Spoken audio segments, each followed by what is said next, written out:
want to talk about how I analyze my portfolio for each one of these expert advisors that is running on MT5. I use a site called FXBlue. There's a million videos about how to get set up on FXBlue, and it's cool because they have this like plugin where you can put in your FXBlue or sorry, your MT5 account number and investor password so you can view data, and you set that up. It's really easy to use.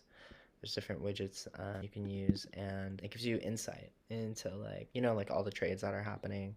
So I use this site to manage my portfolio, and it's pretty cool. It tells you, oh, these are all the pairs you're running. It tells you what your returns are, what your weekly returns are. It calculates all that stuff for you.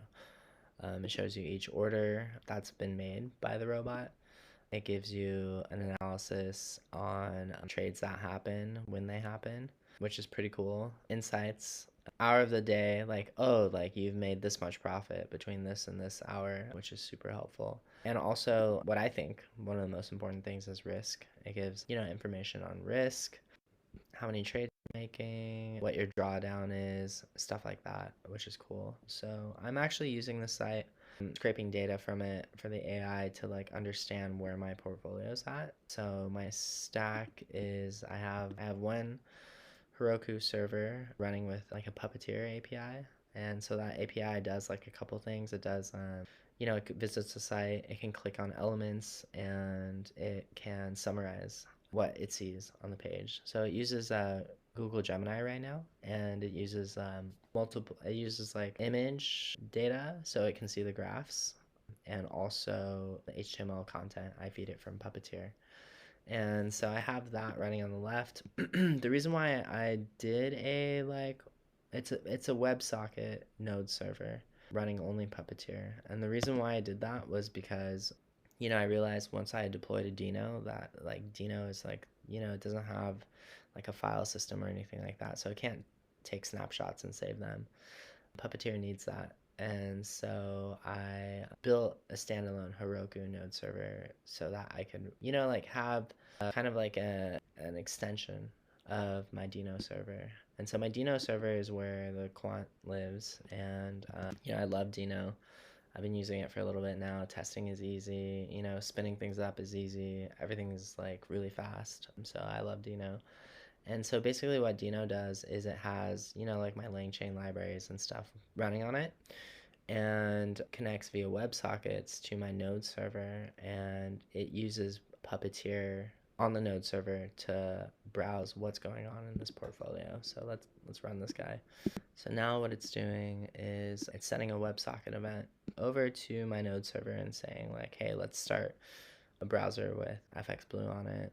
And I'm using agent on Langchain, and I'm basically prompting it saying, hey, go through this portfolio. A browser tool that I built, and that browser tool can do a couple of things. You can visit websites, you can click on things, and you can summarize. And so that's what this agent is doing right now. You can see here he's saying, based on the provided screenshot in HTML, the account key chambers shows a positive balance in equity growth over time. And so he's going through each one of these tabs. So you can see he's clicking overview, analysis, taking screenshots. I have to periodically ping the server so that the connection stays alive. But yeah, it goes through each page and it collects data about what's going on. Here he sees summaries and stuff like that. It can also read graphs because I'm sending images to Google Gemini because they can do multimodality, which is really cool. And I'm sending it the HTML content. And so now he's on the risk tab, clicking risk. So it is kind of like scraping, but we're using an AI to make decisions, and basically I gave it instructions to tell me what the portfolio health is by clicking through these various tabs, which is really interesting and cool to me. I'm sure there's other companies that do this automatically for you, but I rolled this all myself. And at the end of the day, once he's done analyzing everything, he gives a summary. And so this takes a long time to run. I'm probably going to put it on a thread or something, and run it in the background.